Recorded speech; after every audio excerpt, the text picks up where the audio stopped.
Louvado seja nosso Senhor Jesus Cristo, para sempre seja louvado. Bom dia, meu irmão, minha irmã, que é o Padre Daniel, da Paróquia de Santana, em São Joaquim, Antônio Carlos. Hoje é dia 1º de novembro, sexta-feira, primeira sexta-feira do mês dedicada ao Sagrado Coração de Jesus. Somos convidados a meditar o Evangelho de São Lucas, no capítulo 14, versículos de 1 a 6.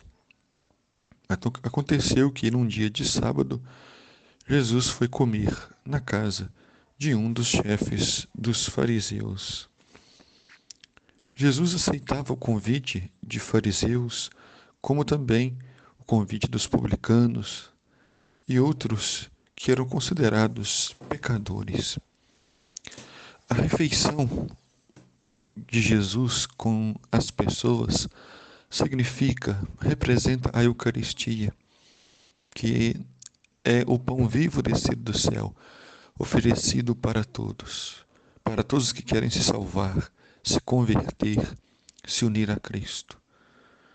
Mas ao mesmo tempo em que Jesus vai às refeições e se alimenta, ele é o nosso alimento, alimento da nossa espiritualidade, da nossa fé, da nossa esperança.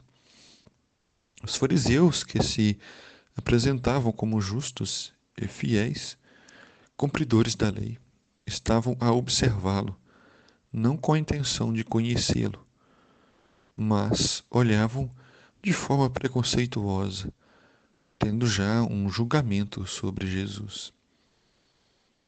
E isso impedia de ver quem era Jesus, pois eles já tinham seus preconceitos. Diante de Jesus havia um hidrópico. Tomando a palavra, Jesus falou aos mestres da lei fariseus. A lei permite curar em dia de sábado ou não? Mas eles ficaram em silêncio. O dia de sábado para os judeus era sagrado, era dia do descanso, pois Deus criou o mundo em 6 dias e o sétimo, que é o sábado, Deus descansou. E eles então, os fariseus e os mestres da lei, interpretavam que tudo era proibido em dia de sábado. Mas era hipocrisia, era falsidade, pois os fariseus cuidavam dos seus negócios no dia de sábado, salvavam os animais e faziam coisas do seu interesse particular e se esqueciam da lei.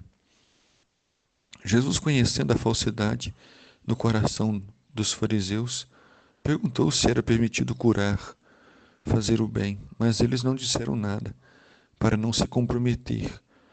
O silêncio dos covardes, o silêncio dos indiferentes, dos que têm medo de assumir uma posição.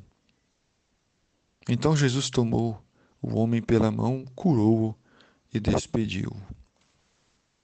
Jesus revela sua misericórdia, sua compaixão, se aproxima, segura pela mão, essa mão bendita, essa mão que nos reergue, que nos segura e que nos sustenta. Depois lhe disse: se alguém de vós tem um filho ou um boi que caiu num poço, não o tira logo mesmo em dia de sábado? E eles foram incapazes de responder a isso. Os fariseus, os mestres da lei, os doutores, que tinham uma religião do próprio gosto, faziam as próprias vontades, não queriam uma novidade, não queriam aceitar a verdade do Evangelho do Filho de Deus. Eles queriam que a lei fosse para dominar os pobres, que as leis fossem para escravizar as pessoas, e usavam da lei para benefício próprio. Não deve ser assim. Devemos olhar para a lei de Deus, para as orientações do Senhor, para fazermos a sua vontade. Não é Deus que tem que fazer a nossa vontade. Somos nós que temos que fazer a sua vontade. Abrir mão do nosso egoísmo, lutar contra o pecado, procurar viver uma vida de fé, de conversão.